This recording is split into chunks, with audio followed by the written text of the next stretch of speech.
मेरे महबूब तेरे दम से है इस दुनिया में बाहर, वरना इस रंग भरी दुनिया में क्या रखा। आज महबूब भाई बोले, अब महबूब नाराज हो जाए तो किसे अच्छा लगेगा। बहुत अच्छा लगा, धन्यवाद। मंजिल नहीं कारवा बदलता है, जज्बा रखो जीतने का, क्योंकि किस्मत बदले ना बदले पर वक्त जरूर बदलता है। चर्चा प्रारंभ। चर्चा में माननीय महबूब। माननीय अध्यक्ष जी, पीठ की तरफ पर आपकी तरफ हम बहुत उम्मीद भरी नजरों से देखते हैं।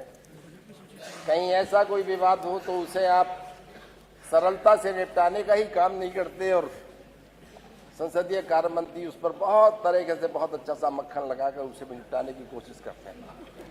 लेकिन आज यह नेताजी का मामला है, जिनके पदचिन्हों पर चलकर आज इस सीट तक हम पहुंचे हैं। और मैं कहूंगा जिन्हें पद्म विभूषण के सम्मान के साथ इन्हीं हिंदुस्तान में अकेले जो नेता थे जिन्हें नेता के नाम से संबोधित किया गया। जब जब भी विवाद होता है मानवर, उस पर पीठ को आपको विचार करना पड़ेगा, इतना हमारा अनुरोध है। और कहीं गलती हम अपने की नजर आती है तो हमने सबसे पहले, आपने अतुल प्रधान जी का उस वक्त कहीं लगा था आपको कि कहीं ना कहीं कुछ कहा गया है, मैं सबसे पहला व्यक्ति था जिन्होंने खेद व्यक्त किया था। और आज आपको इस चीज पर विचार करना पड़ेगा, जब जब भी विवाद होता है कहां से होता है, किसकी तरफ से होता है, कौन व्यक्ति करता है, हम सदन चलाना चाहते हैं। एक विपक्ष की तरफ से एक आदमी कोई का नाम ले दीजिए मानवर, माननीय अध्यक्ष जी, जो सदन चलाना नहीं तो मेरे महबूब हैं। मेरे महबूब तेरे दम से है इस दुनिया में बाहर, वरना इस रंग भरी दुनिया में क्या रखा। माननीय अध्यक्ष जी, तेरी आंखों से नजर आती है जन्नत की बहार। आगे पूरा करूं। महबूब से संबंधित हो तो पूरा कर लेना। अब ऐसा है, अब देखो उसको वो एपिसोड समाप्त हो गया। अच्छा, हो गया। अब उसको आगे आप चलिए। मानवर, ये आपके द्वारा मानवर जिन लोगों को यहाँ से बाहर किया गया था मानवर, उनको भी वापस दे लें मानवर। बाहर तो गए नहीं वो।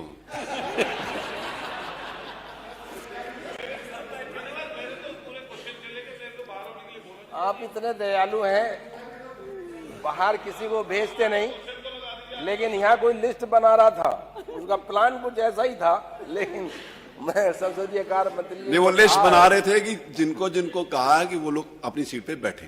जी जी, नहीं मानवर, हमारा इतना अनुरोध है कि जो हुआ कहीं ना कहीं आपको इस पर विचार कर लें। जब जब जिस भी सदन बाधित होता है और किस कारणों से होता है, इस पर देखना पड़ेगा। जो हमारे कमाल अख्तर साहब ने भी कहा कि अगर कहीं लिखा गया है, साफ है कि प्रश्न 4 में जो लिखा गया है उसे भी आप निकाल दें, कार्रवाई से निकाल दें, इतना भी हमारा अनुरोध है। और हम बड़े दिल की अपनी तरफ से कह रहे हैं, पूरे विपक्ष की तरफ से, कि आपने जो बड़ा दिल दिखाकर, जिनके हम सम्मानहीन, जिनकी बदौलत पूरा विपक्ष हर हम बैठे हैं, आज उनके सम्मान में आपको भी पीड़ा हुई, हम बार बार आपका शुक्रगुजार हैं।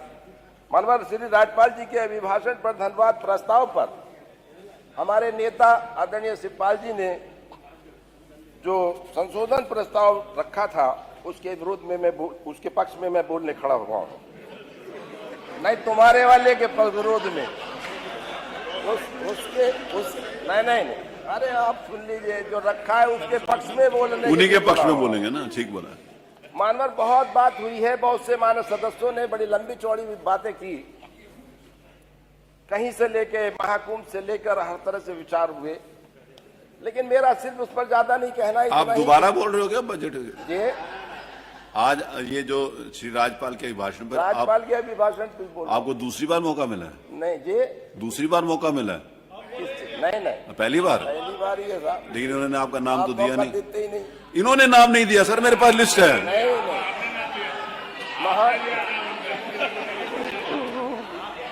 मैंने दिया, इन्होंने नहीं दिया। मानवर, बहुत लंबी बातें हुई हैं नेता पक्ष और विपक्ष की तरफ से।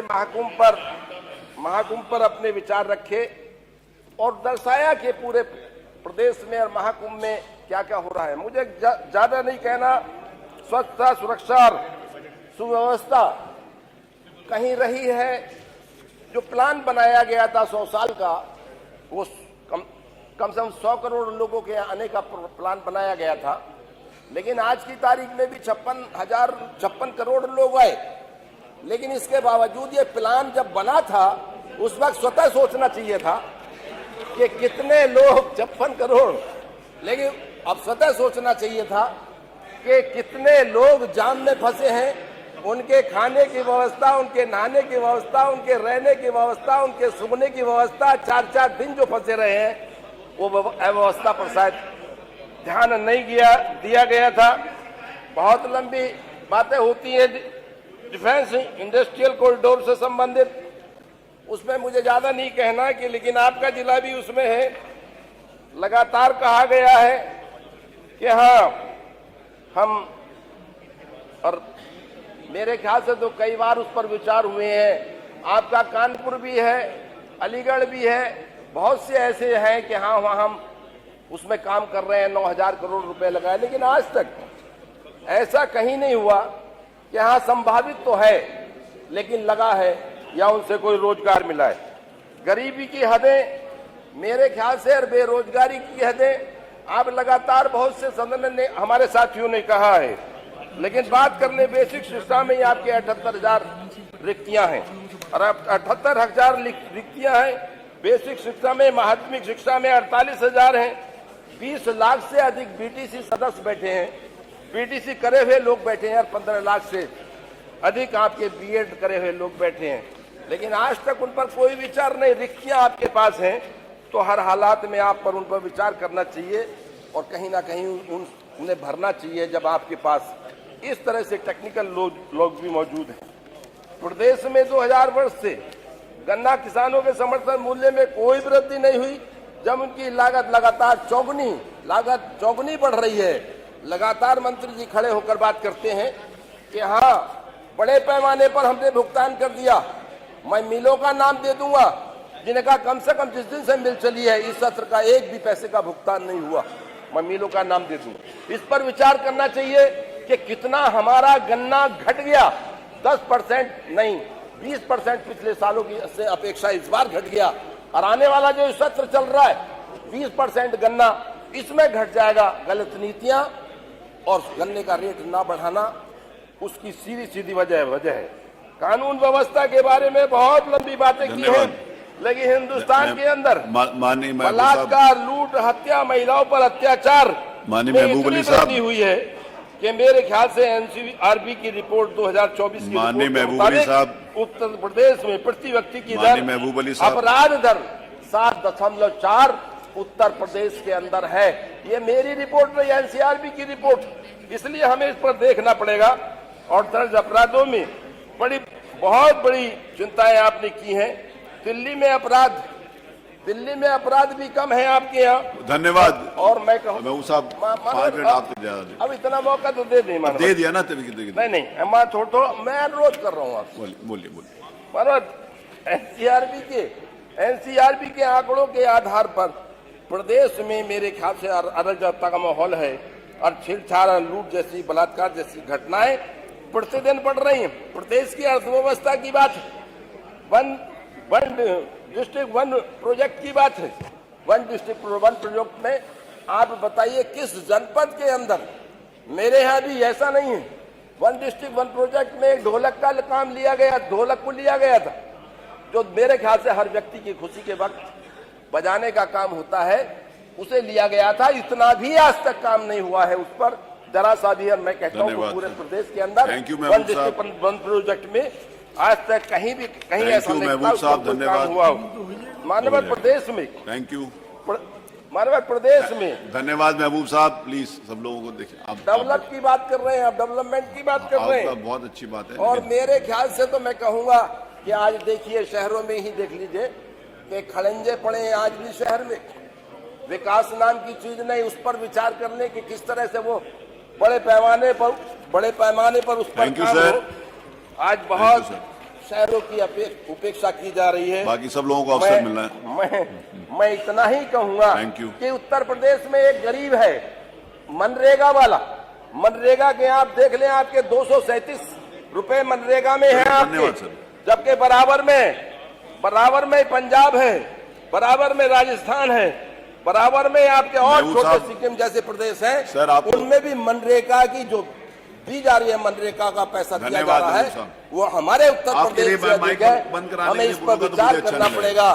बार बार आपका धन्यवाद अध्यक्ष जी, बार श्री ज्ञानेन्द्र सिंह बोलिए। एक शब्द, हाँ एक शब्द साजे, अब बोलो। हाँ एक सेंटेंस।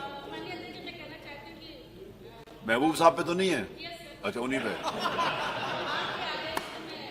खाता की कुर्सी बैठी थी, आज मन थोड़ा ठीक हुआ, परसों से बड़ा खराब था क्योंकि माननीय महबूब साहब मेरे से नाराज हो गए थे। वो आए और बोले कि मेरे पहले बुला देना, तो मैंने कहा महबूब जी कहें माननीय सदस्य और मैं ना करूं, मैंने कहा बिल्कुल पहले ही। लेकिन अब कमाल इनके साथ असली किया भाई कमाल अख्तर जी ने, वो मेरे पास आए कहे आगे मत करना नहीं बगावत हो जाएगी। अब महबूब भाई के नाम पर बगावत, ये भी बड़ा प्रश्न चिन्ह। और उससे बड़ा कष्ट मेरे लिए ये हुआ कि ये आए ऊपर और महबूब नाम को कट्टम कट्टा करके चले गए, कहीं ना बोलवा ही नहीं करेंगे। तब से मैं बड़ी दुखी थी, लेकिन आज महबूब भाई बोले। अब महबूब नाराज हो जाए तो किसे अच्छा लगेगा। बहुत अच्छा लगा, धन्यवाद। श्री ज्ञानेन्द्र बोल रहे रात नहीं ख्वाब बदलता है, मंजिल नहीं कारवा बदलता है। जज्बा रखो जीतने का, क्योंकि किस्मत बदले ना बदले पर वक्त जरूर बदलता है।